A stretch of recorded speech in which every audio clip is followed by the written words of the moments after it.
Hey guys, and welcome back to my channel. It's Essosafashion back with another tutorial.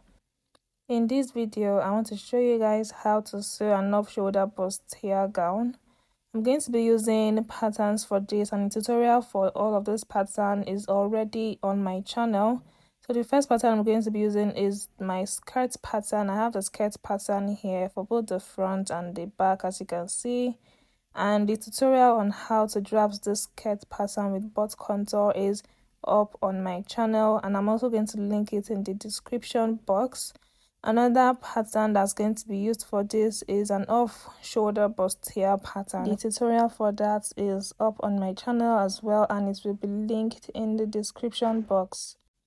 The materials I'm going to be using for this tutorial is doll face. This doll face will serve as the lining.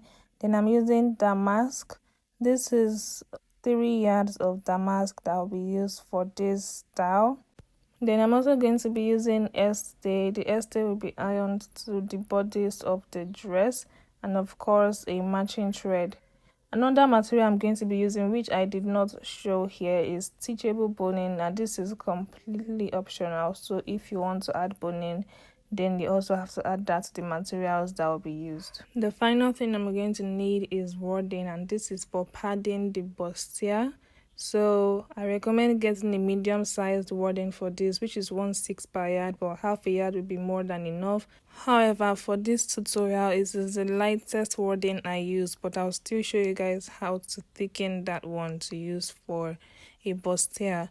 So what I'm going to do now is cut everything on my fabric, transfer the pattern to fabric, and I'm going to do this off camera.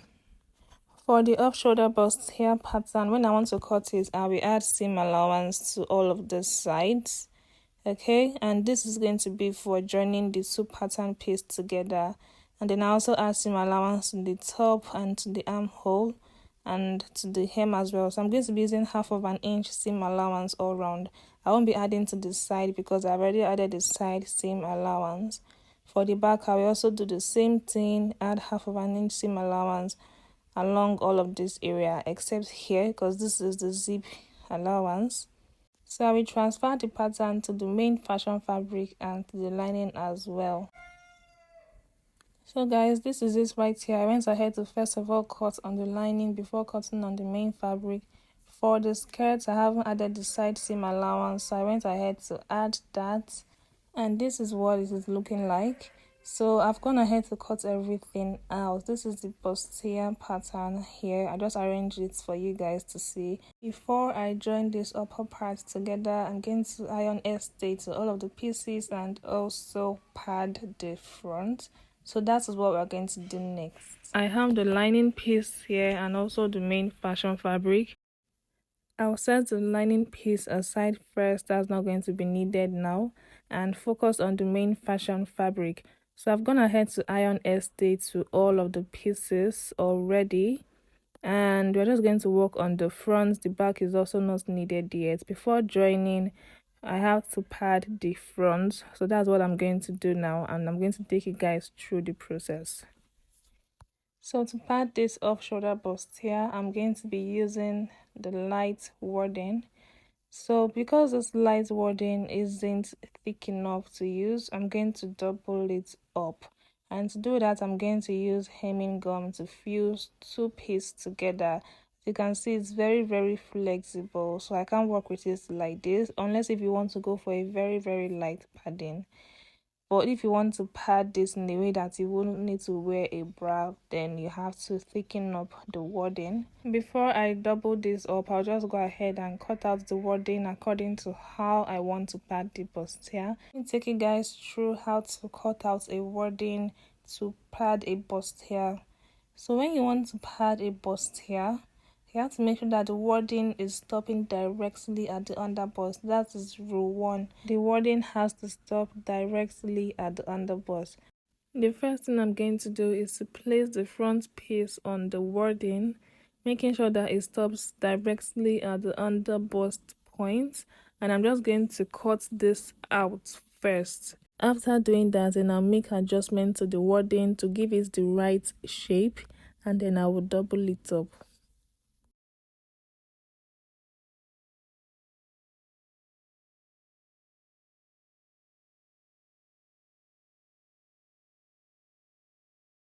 So the first step has been done already. I've cut out all of the pieces. What I'm going to do next is flip this over so I can focus on the wording. The first thing I explained is that the wording mustn't extend past the underbust point. So the next thing is that it mustn't extend past the seam allowance, the armhole area, the neckline, and the seam allowance for joining the pieces together. So all of these sides also won't have the wording on it. You're going to trim off the allowance from it. So what I'm going to do now is measure out the seam allowance. The seam allowance I added to this bustier is 2 inches. So I'm going to mark out 2 inches from the side. After doing that, the next thing that I'm going to do is mark 1 inch around the armhole. So I'll just connect from the 2 inches line to meet with the 1 inch line around the armhole area.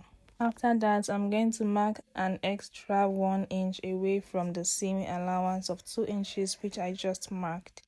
So this is to make sure that the wording at the side is not too wide. So you're going to come in again by 1 inch. After doing that, next thing to do is to draw a curved line from this underbust point to meet with the 1 inch line and come all the way here this way. So you're going to have a very nice curve. So just pay attention to the way I'm marking this out.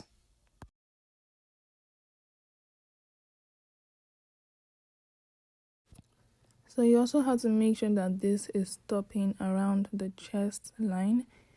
That's the actual chest line where the armhole measurement is taken. So as you can see, I have drawn the first curve, and this is everything for the side. For this center front, you just place these 2 patterns like this, and then you mark where the curve at the side stops. So this is going to determine how much you're going to take off the center front. So you have to do it this way to make sure that the sides match when you are joining it together. So I'm just going to draw a slightly curved line to meet with the center point here, and then I'll just fold this into 2, the wording for the center front into 2, to mark the same points on the other side so that the both sides will be equal. After that, I'll go ahead and complete the curve. So I went down a bit from the center point so that the wording won't get into the seam allowance, because you know that the center point is lower than the sides. So you have to go down a bit more at the center point where the sweetheart neck starts forming. This is the only work that will be done at the center front, because it is at the center front the majority of the bust is. So the next thing I'm going to do is mark out the 1/2 inch seam allowance so that I can also cut that off from where I'll be joining. So that is all of the adjustments that will be done to the wording. What I'm going to do now is cut along the lines. I'm going to be using this side which I made adjustments to cut out the other side. So guys, this is everything on how to cut out wording to pad a bustier. So after placing the wording on the fabric, this is what it is going to look like. You can see that the seam allowance has been excluded from the wording already. So what I'm going to do now is cut this in 2 places so that I can double the wording and make it stronger. So I'm going to go ahead and repeat what I have cut here on another wording piece. If you find it difficult to know the one that is the top and the bottom, just go ahead and knot the wording so that you won't mix it up. So that's what I did here, so that I won't mix up the wording when I am padding the off shoulder bustier. So I'll go ahead and cut another piece of this on the wording. So I've gone ahead to cut it off camera, and this is what I have. To fuse this together, we are going to face the shining sides of the both of them together and iron it. If you notice that the wording is not sticking together, then you can add hemming gum, because I noticed that the glue in this wording, it doesn't really hold very well sometimes. So I usually use hemming gum to fuse it together. After doing that, I'm also going to use hemming gum to fuse the wording and the main fabric together, since I already exhausted the glue trying to fuse 2 wording pieces together. When I'm doing this, I'm going to make sure that the wording is away from the 1/2 inch seam allowance. So I'll go ahead and do this off camera so I don't waste too much time. I hope you guys understand the explanation, and if you don't understand it, just ask whatever question you want to in the comments, and I'll make sure to respond. So guys, as you can see here, I've gone ahead to iron all of the pieces together, and what is next to do now is to join everything together since I'm done padding. After padding, next thing to do is to join the main fabric together, join the lining piece together, and just make the dress. So the next thing to do is to stitch everything down using the 1/2 inch seam allowance. So what I'm going to do is pin all of this down according to how I'm going to sew it. I'm not going to record the sewing process, but I'm going to show you guys everything that I'm going to pin down. So when you're joining, I recommend starting from the bottom. When you start from the down, then you'll be sure that if there's any mistake, you can easily rectify it, and it's just easier to sew this from down to the top. When you're pinning this down, you also have to make sure that the under bust points match. If the under bust point doesn't match, then there's a high chance that the bustier will be looking weird, bent in a way if you do not make the under bust point to match. So make sure that you pin all of that points properly. So I'm going to use 1/2 inch seam allowance to stitch it down, and then I'm also going to just pin this side down for you guys to see. So I'm basically going to repeat the same thing. So I'm also going to go ahead and pin the back piece together. I'm done with the front. I'm just going to set it aside and also show you guys how I'm going to pin this back piece. So this is basically everything for the back. It's not really complicated. You just face right sides together and stitch down using the 1/2 inch seam allowance. This is what the back looks like. I just flipped it this way and used a pin to hold it down. You have to make sure that this is equal when you're pinning it down so that one side doesn't become longer or shorter than the other. So after pinning it down, I'll go ahead and use 1/2 inch seam allowance to stitch this down. So I'm going to repeat the same thing I did for the main fabric for the lining piece as well.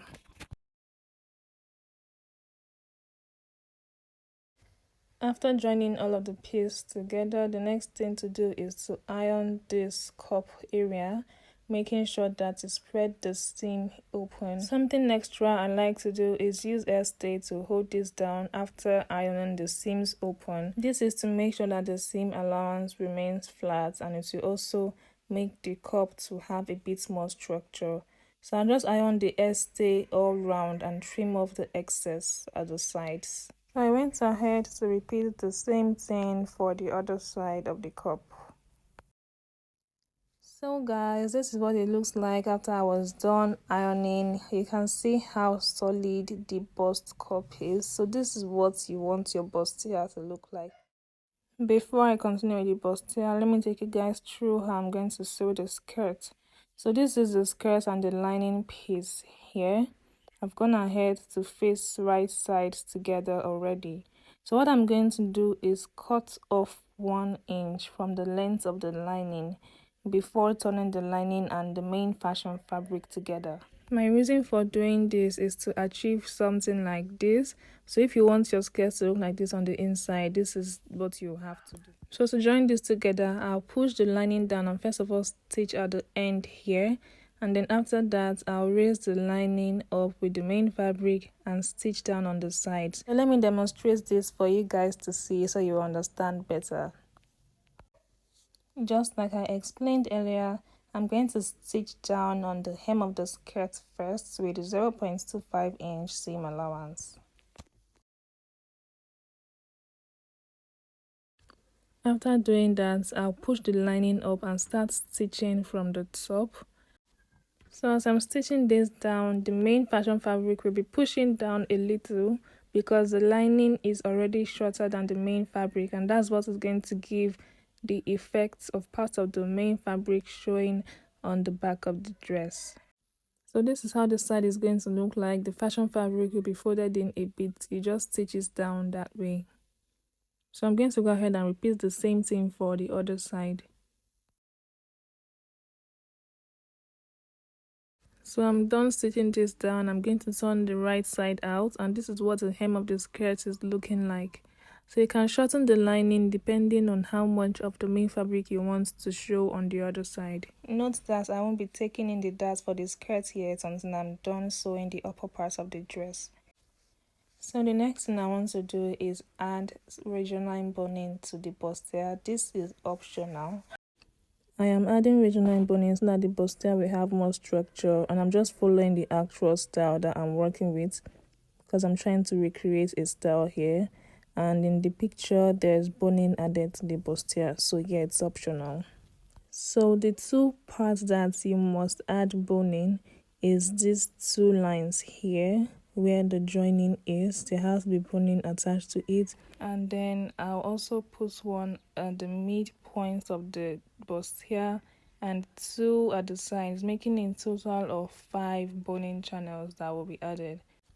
So before I stitch this down, I'm going to use a tape rule and chalk to mark out exactly where I'm going to place the boning so that I have an accurate measurement. So I'm going to first of all work with the midpoint. I'm going to divide whatever I have into 2 and mark that from top to bottom, just to make sure that the line is very straight.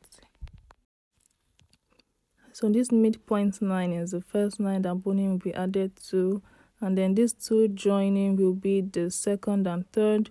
Then I'm going to have 2 others beside the joining. So for the ones at the side, I'll just measure what I have from here to here and divide it into 2, and that will be where the 4th line will be, and that is what I'm also going to follow when I want to mark where the 5th line will be. So this is just an easy way to determine where the boning will be added to. You do not want it interfering with the seam allowance, and you do not want it all the way to the side, so you just have to be careful with the way you place the last 2. So after marking down all of the lines, I'll take this to the sewing machine and stitch down the boning.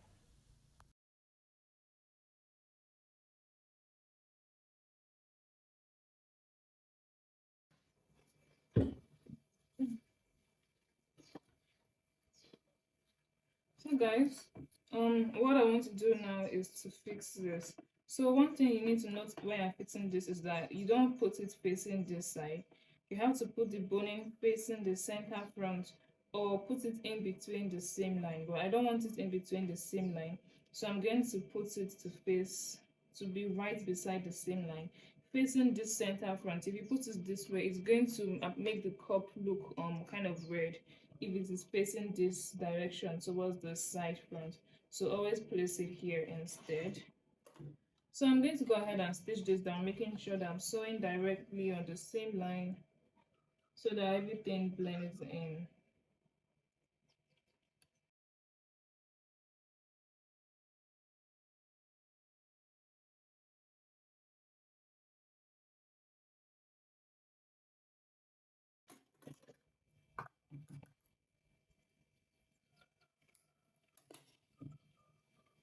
So this is what it's looking like from the front.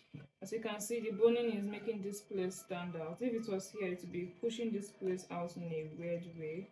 So this way it is looking very seamless.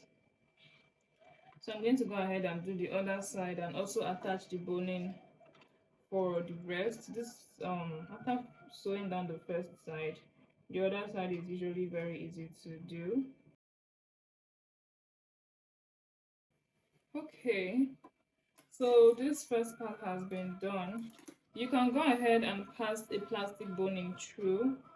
This is completely optional. So because this is a bustier that stops at the half length, you can get away with using just ridgeline boning for it, because it will not bend when your client sits down, since it stops at the half length. But if it is like a full blouse length corset, a ridgeline boning won't be enough for structure, because when your client sits down, it's going to bend and it will stay that way, which will make the corset look weird. So I'm going to go ahead and sew the boning for the running parts down, and then I'll show you guys what to do next. So guys, this is what it is looking like after I have stitched down the boning to it. So you can see how structured this is looking. So this is not bust caging, this is just me adding boning. If it was bust caging, I would have also passed boning through the midpoint this way to really stretch out the bust here. Okay, but this also works fine. Next thing to do now is to turn the lining with the fabric, and I'm attaching straps to this dress, so I've gone ahead to make the straps off camera. The straps is of course optional, but remember I'm following a particular style, so I made the straps 1/2 inch wide. To turn the lining with the fabric, you simply face right sides together and make sure that all of the points match. Then stitch down on the neckline and the sides. Because I'm not going to be fixing a sleeve, I'm also going to stitch down on the armhole. Sorry, they took the light here. So in the process of doing that, I'm going to insert the straps in between to give it a neat finishing. So the length of the straps is going to be equal to what was suppressed when drafting the off-shoulder pattern.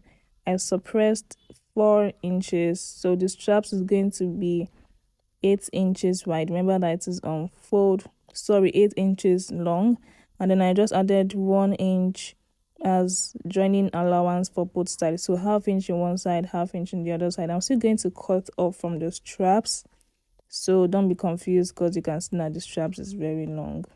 So fixing the strap is very easy. You're just going to place it in between the lining and the fabric, facing this way. Okay, so this is how I'm going to place it, and I'm putting this on the bust span line. So this is going to be right beside the bust span line, and I'm just going to use a pin to hold this down so it doesn't shift out of place when I'm stitching it down. So I'm also going to do the same thing for the other side, and then pin down the rest of the neckline, making sure that all of the points match. And I also pin the sides and use 1/2 inch seam allowance to stitch it down all round. So guys, this is what it is looking like after I have stitched down the neckline, the armhole, and the sides with a 1/2 inch seam allowance. So what I'm going to do now is turn this, but before I do that, I'll have to notch this midpoint here so that the neck can relax properly. Make sure that the notch is slightly slant. If it is directly facing the stitch, it can weaken the stitch line. So when you're notching, always make sure that it is slant. So I'm going to go ahead and notch the rest of the neckline before turning this. This is what it is looking like after turning it to the right side, and as you can see, the strap is neatly attached to the bustier. The next thing I want to do is turn the lining with the fabric for the back, and then I'm also going to insert the straps in between. So just pay attention to the way I'm going to do this, because it can be a bit confusing. I will first of all face right sides together just like I did for the front, and then I'll go ahead and stitch around the armhole and the sides as well as the center back. I'm going to leave the top here and come back to do that side. So I'm just going to stitch around all of these sides first. So for the front, I decided to adjust the straps to reach the armhole line, but I actually prefer it being at the bust point line, so I eventually made the correction on that, so please just ignore. So as you can see, I've gone ahead to stitch the back piece at the sides and the armhole. So it's this upper part that I have not stitched yet. So before I stitch it down, what I'm going to do is insert the strap inside facing this direction. Pay attention to the way I'm going to do this so that you won't fix the strap wrongly. So this is going to stop right beside the armhole line, and before I pin this down, I'm going to measure the strap to make sure that it is equal to the length that I want. Then I'll just trim off the excess. After doing that, I'm going to pin the strap, making sure that it stops at the chalk mark that I made so that it doesn't end up being longer than I want it to be. And then I'll just pin this down and do the same thing for the other side.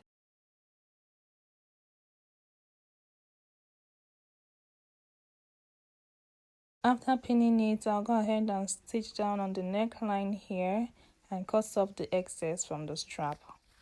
As you guys can see, I've gone ahead to stitch this down. So what I'm going to do is trim off the threads, and then I'm going to just cut off from this side a bit so that when I turn the right side out, it will relax properly. And then I'm also going to cut off from the strap. I'm just going to leave about 2 inches in case if there is need for adjustments. So guys, this is what it is looking like, and after I turn the right side out, this is how it looks.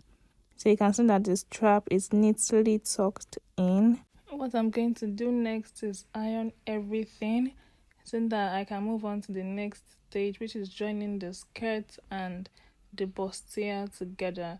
So you go ahead and iron this, make sure that everything is well laid before you join the skirt and the bustier. So guys, I have the skirt piece here and I also have the bustier. So what I want to do is to join this together. Before I do that, I have to take in the darts for the skirt. Remember I said I'll be taking in the darts after I have finished joining the bustier. So I prefer to join the bustier to the skirt for the front and for each of the back piece before joining the sides. But you can also decide to join the bustier at the sides, join the skirt at the sides, and then join the 2 pieces together. But I prefer to do it this way because it's easier to make adjustments. So to be able to mark where I'm going to take in the dart, I'm going to fold the front of the skirt into 2. And then I'm also going to do the same thing for the bustier. My reason for doing this is to make sure that the dart lines are aligned, that they are equal. Because if you notice, there are some outfits you'll see that the dart for the skirt and the dart for the bodice or the bustier is not equal. Like one is facing the left, one is facing the right. So I don't usually like that. It doesn't give a professional look. So what I like to do is to mark where the dart stops for the bustier on the skirt, and then that is where I'm going to take the dart in from. So I'm just folding this in and making sure that the center points match. And what I'm going to do is use a chalk or scissors to mark the point. So I first of all use the chalk to mark the point, and then I use scissors to notch that point so that if the chalk cleans off, I will not mix up where the dart is meant to be. So I'm also going to do this same thing for the back darts, and then I'll take in the dart, take in the one for the fabric, the main fashion fabric separate, and the lining piece separate, okay? Not together, please. Take the one for the fashion fabric separate and the one for the lining separately. And the dart is going to stop at the hip line. I like to make my dart stop at the hip line because it gets rid of that bulge in the skirt better than when you use like a 3-inch long or a 4-inch long dart.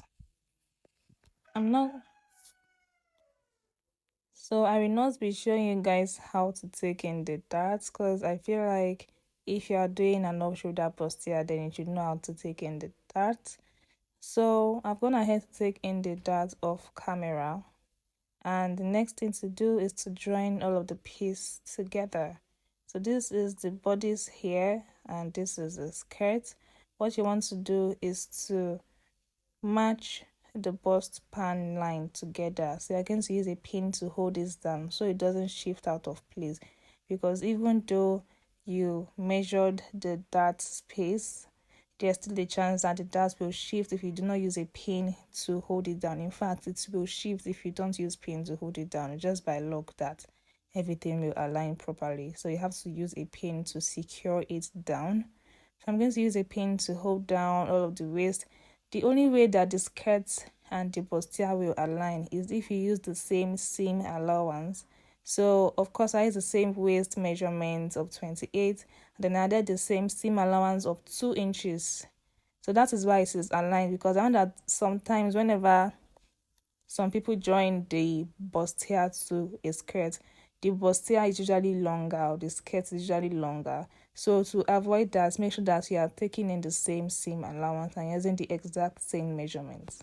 After pinning this down, I'll go ahead and use 1/2 inch to stitch it, and this is what it will look like after I have joined it.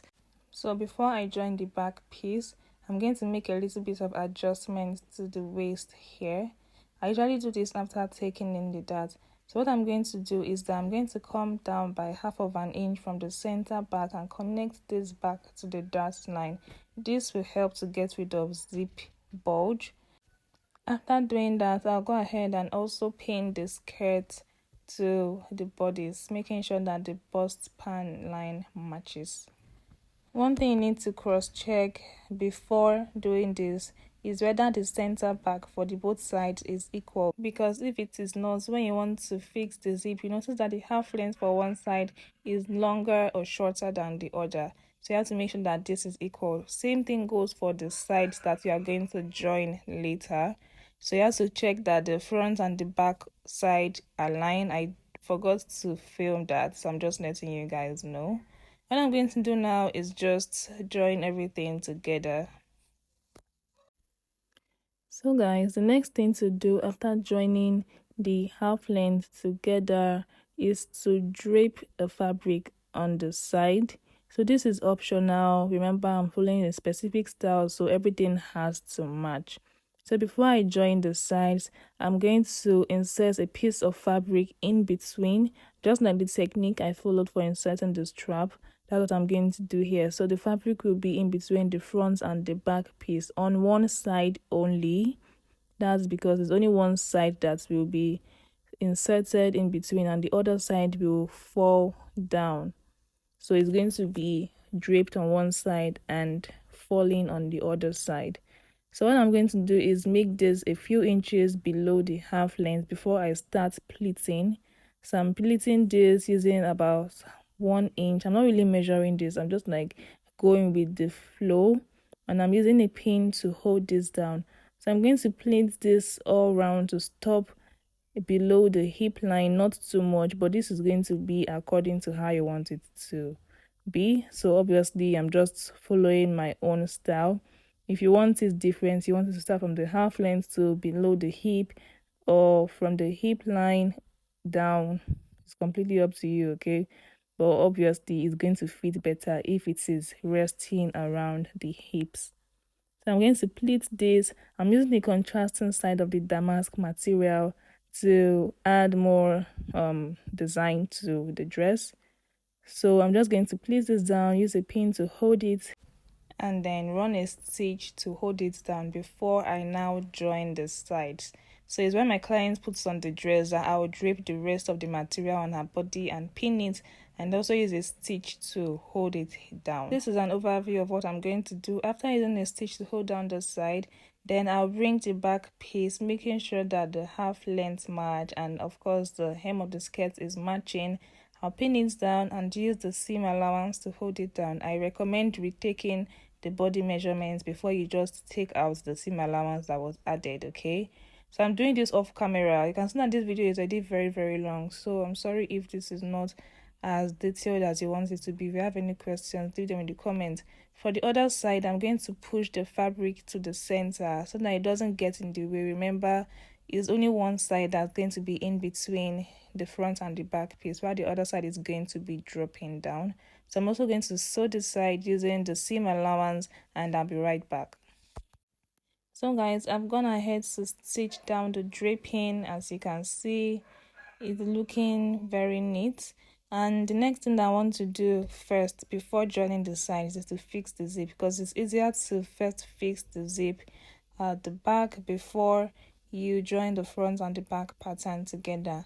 So I'm making sure that the center back is aligned from top to bottom before I mark out the zip allowance. And as you can see, I'm pinning the half length points together on both sides so that it will align properly after fixing the zip. After I pinned everything down, I went ahead to mark out the zip allowance of 1.5 inch all round. So I'm just using my tape rule to mark this out. So the zip is going to stop at the hip point. When you're sewing a fitted dress, it's best for the zip to stop around the hip point so that it will be easy to put on. So I went ahead to mark where I want the slit to stop, and then the next place I'm going to mark is where I want the zip to also stop. So I'm going to come to this point and mark it, you can see that it is exactly at the hip point that I marked. So I'm going to go ahead and join it and fix the zip. So I just stitched down from top to bottom first, but I will still add the zip later. What I want to do now is join the sides, making sure that the half length points and the armhole is aligned properly. Then I'll go ahead and pin it down before stitching down the sides. So like I said earlier, it's advisable to retake your body measurements before taking out the seam allowance of 1.5 or 2 inches that was added. Okay, so I actually took the body measurements again and then marked out the seam allowance before joining. At this point, I am almost done. The next thing to do is to show you guys how to sew the sleeve. So the kind of sleeve you want is up to you, but I'm making a kind of pleated floating sleeve, and if you're interested you can keep watching. If not, then that is all for the tutorial. But to make this pleated sleeve, you're going to cut out a fabric equal to how wide you want the sleeve to be. You're going to need crinoline for this, also known as horsehair braid. So the length is going to be whatever you want the wideness of the sleeve to be. So if you want it to be 4 inches wide after pleating, you're going to multiply 4 by 3, and also don't forget to add seam allowance of 1 inch. So let me show you guys how I'm going to pleat this together. You're just going to fold in about 1 inch on both sides and take it in.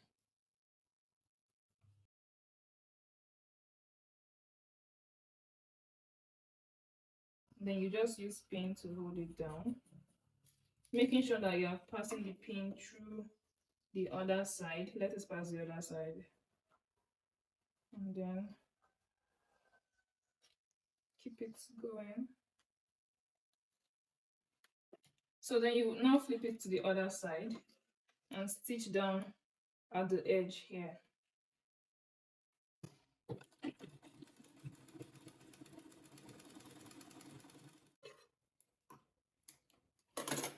And then after doing that, you go and fold it in again. You leave a space, of course. You then start from the top part here and fold this in such a way that the pleats will be slightly under the other one, just like this. And then you transfer the pins.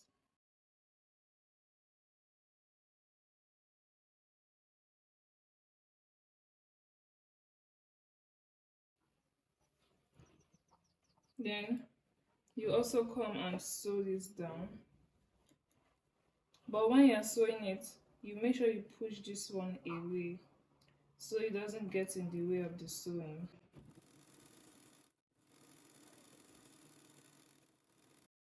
Okay, so the second pleat is done. To do the third pleat, you're just going to basically repeat the same thing over and over again until you have exhausted everything.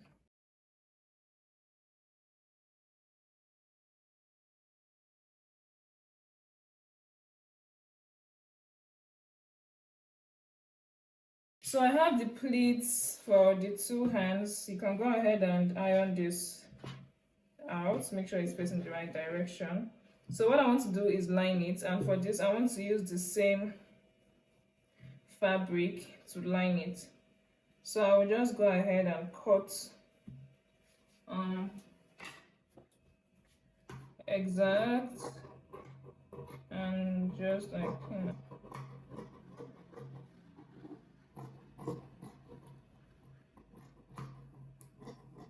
okay. So after doing that, I want the gold to reflect on both sides. So I'm going to face right sides together, like this. Face right sides together. You know what? Looking back, I think I don't even need crinoline because of how thick this is. And then I'll cut crinoline.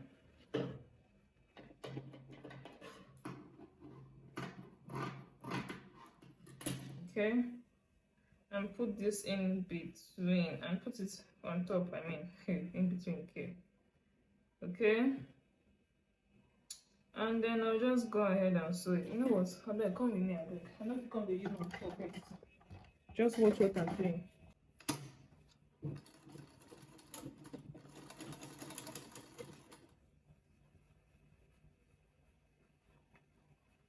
Okay, and then I'll put this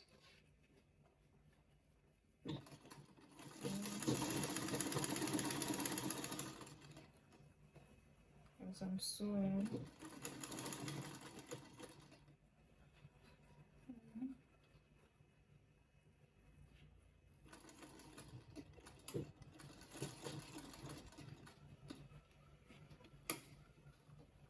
And then sew this place down as well.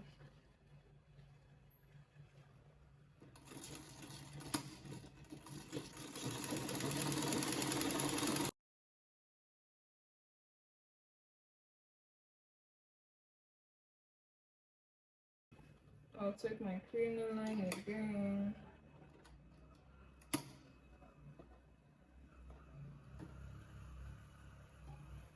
I'll sew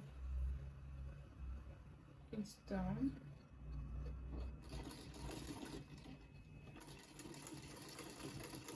But I'll just stop directly here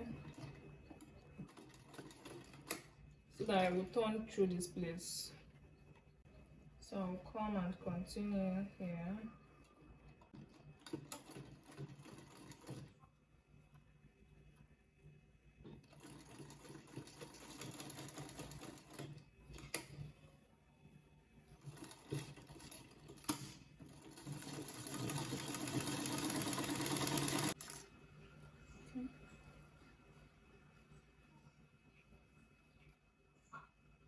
And then I'll go ahead and turn it from here. Just cut off it. So guys, after turning it, you go ahead and pin this side inside and then top stitch here. After that, I'll go ahead and iron it out and attach it to the dress, and that will be it. Let me show you guys how I attach this together, because it's not going to be following the armhole line, it's just going to be a straight stitch. Okay, and then if I can find a video or get a video of my clients wearing the dress, I will insert it. If not, I'll just show you guys the inspo for this. I hope you guys found this video helpful, and if you have any questions, leave them in the comment section. Thank you guys for watching this far, and subscribe for more tutorials like this. I'll see you guys in my next video next week, Friday. Bye.